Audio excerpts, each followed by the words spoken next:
આજે આપણે જીપીએસસી દ્વારા લેવાયેલી exam additional assistant engineer mechanical અને સિવિલ બંનેના અલગ અલગ પેપરમાં સેમ જે છે તમને જીએસ જોવા મળે છે.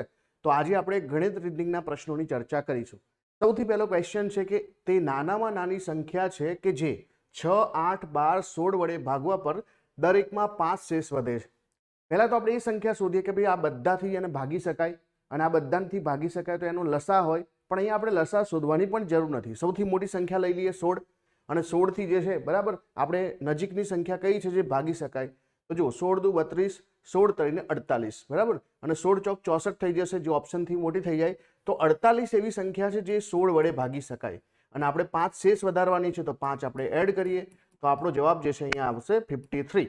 તો અહીંયા આપણો જવાબ શું થઈ જશે 53 એવી સંખ્યા જે છે કે જે 6, 8, 12 અને 16 વડે ભાગવા પર દરેકમાં જે છે કેટલી શેષ વધશે 5 શેષ વધશે. તમે 6, 8, 12 અને 16 નો લસા શોધશો. 6 આમાં છે 8 આમાં છે તો એનો મતલબ કે અહીંયા આપણે જે છે ડાયરેક્ટલી 12 અને 16 ના લસાની વાત કરીએ તો પણ 48 આવે.